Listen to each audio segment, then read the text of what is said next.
ce live, on est à Carnac. C'est après 4 jours de course, la dernière journée. On a quelques minutes des podiums. On est avec le président du Yacht Club de Carnac, Marc Egleso. Comment ça va, Marc Egleso? Ça va bien.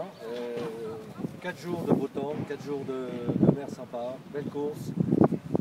Nouveauté pour toi, hein, parce que tu es le nouveau président qui suit donc à Yves Rouillard. Pour toi, c'est ta première édition après 27 éditions où là tu es à la présidence. Et il y avait un mot d'ordre un petit peu pour cette édition 2014. Oui, on a voulu relooker un peu l'Euro 4.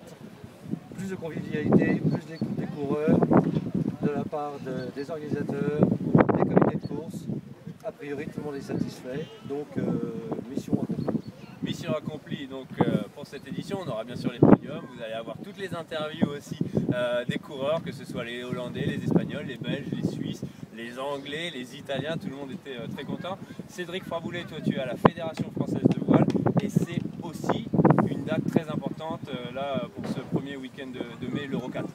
L'Euro 4 aujourd'hui est le support, l'épreuve support pour les championnats de France intersérie catamaran. Donc effectivement, il vaut mieux que ce soit réussi pour tout le monde et pour la fédération et pour ces clubs dont le club de Carnac fait partie bien évidemment.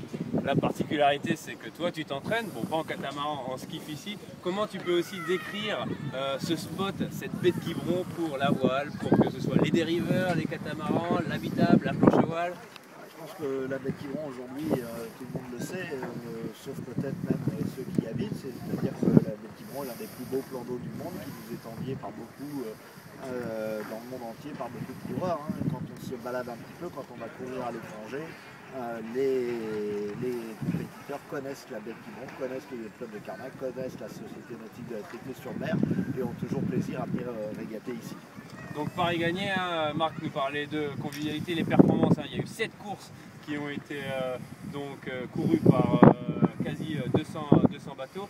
Il y a eu la longue distance voilier-voilier qui a été parcourue, qui a fait beaucoup de plaisir, surtout chez les F18 parce qu'ils ont été faire, donc, comme prévu, le tour de l'île d'Ouate. On va parler de Paris gagné, donc même au niveau de la convivialité. De toute façon, je pense que Marc l'a dit, l'un des soucis, si c'en était un en tout cas, c'était de refaire de l'Euro 4 la grande fête du catamaran, de lui redonner ce qui était dans son ADN à l'origine, de rassembler toutes les pratiques catamaran, quelles qu'elles soient, au-delà des marques, au-delà des types de bateaux.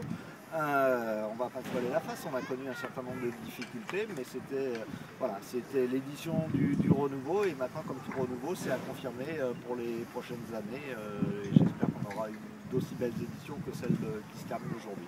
Voilà, merci beaucoup, c'était Marc et Cédric. On donne rendez-vous bien sûr en 2015 pour la prochaine édition, et c'est pour les professionnels, pour les amateurs et pour les intergénérationnels. On parle vraiment, il y a tous les âges qui sont représentés. Hein. Absolument tous les âges. On commence à 15 ans et on termine à plus de 70. On termine pas même, voilà. Allez, c'est du live ici à Carnac avec le Yacht Club de Carnac, avec la Fédération Française de Voile. Et rendez-vous donc en 2015. En 2015.